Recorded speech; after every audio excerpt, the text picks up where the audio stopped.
नहीं, भले ही चुनाव कल इलेक्शन कमीशन द्वारा घोषित किए गए थे, लेकिन चुनाव की तैयारी बहुत समय से एनडीए कर रहा था और जिस तरीके से जनता का समर्थन, जनता का आशीर्वाद और जनता का प्रेम एनडीए को मिला है, एनडीए कार्यकर्ता सम्मेलन में भी हमने देखा कि जिस सीटों पे हमारे विधायक थे, सिर्फ उतनी ही सीटें नहीं, जो सीटें जिन सीटों पे हमारे विधायक नहीं भी थे, वहां पे भी अपार जन समर्थन और आशीर्वाद मिला है। जनता जो है वो पूरी तरीके से तैयार है कि फिर से हमें माननीय मुख्यमंत्री श्री नीतीश कुमार जी और हमारे यशस्वी प्रधानमंत्री श्री नरेंद्र मोदी जी के नेतृत्व में एनडीए की सरकार बनानी है, क्योंकि एनडीए की सरकार एक ऐसी सरकार है जिसने एक स्टेट के जो हर वर्ग हैं, हर जाति हैं, हर समुदाय के जो लोग हैं, उनके लिए उन्होंने काम किया। आप महिला लीजिए, आप किसान लीजिए, आप गरीब लीजिए, आप दलित लीजिए, आप इंफ्रास्ट्रक्चर डेवलपमेंट लीजिए, एजुकेशन लीजिए, हेल्थ लीजिए। आज भी लोग ये कहते हैं कि हाँ, जो डेवलपमेंट बिहार में हमारे माननीय मुख्यमंत्री श्री नीतीश कुमार जी ने एनडीए के नेतृत्व में किया है, वो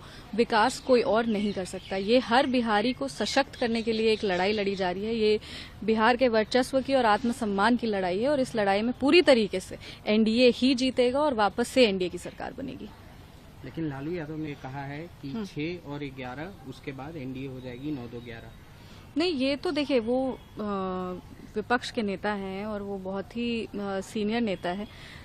इस तरह की टिप्पणी करने से कुछ नहीं होगा। हम लोग बहुत सारा चुनाव देखे हैं और बहुत सारे चुनाव में बार बार ये आरजेडी द्वारा तंज कसा जाता है कि इस बार आरजेडी की सरकार, इस बार आरजेडी की सरकार, पर ये नहीं हो पाता है क्योंकि लोग अब जो रिटोरिक्स है ना, और जो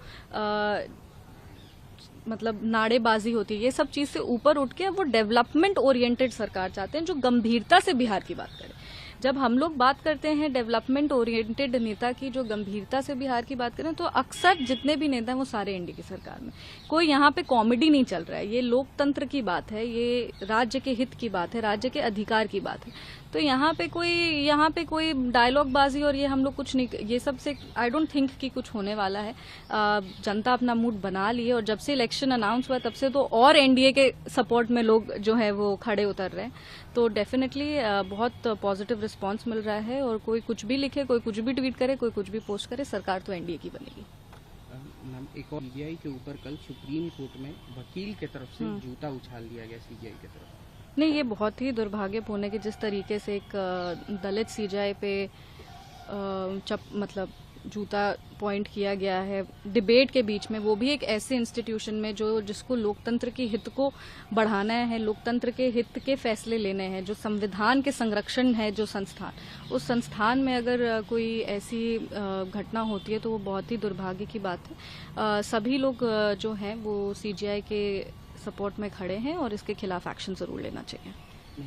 चिराग धर्मेंद्र प्रधान हैं, क्या कोई नाराजगी है आप उस पार्टी की सांसद? नहीं, कोई नाराजगी नहीं है। हमारे राष्ट्रीय अध्यक्ष चिराग पासवान जी ने भी पहले भी कहा है कि वो एनडीए के साथ मजबूती से लोकसभा का चुनाव लड़े और विधानसभा का चुनाव भी लड़ेंगे। जहां तक सीट शेयरिंग की बात है तो वो तो तमाम जो हर दल के जो सीनियर लीडर्स होते हैं वो एक बार एक फॉर्मल मीटिंग जरूर करते हैं और एनडीए में अभी सीट शेयरिंग की बात चल ही रही है और उस बातचीत में हमारे राष्ट्रीय अध्यक्ष चिराग पासवान जी की एक अहम भूमिका है, क्योंकि जब लोक जनशक्ति पार्टी की बात होती है तो वो 100% स्ट्राइक रेट की बात होती है, युवा नेतृत्व की बात होती है, महिलाओं के जो नेतृत्व है, महिला नेतृत्व, उसकी बात होती है। तो हम लोग का बस यही है कि जब सीट शेयरिंग की बात हो तो लोक जनशक्ति पार्टी को भी सम्मानजनक सीट मिले।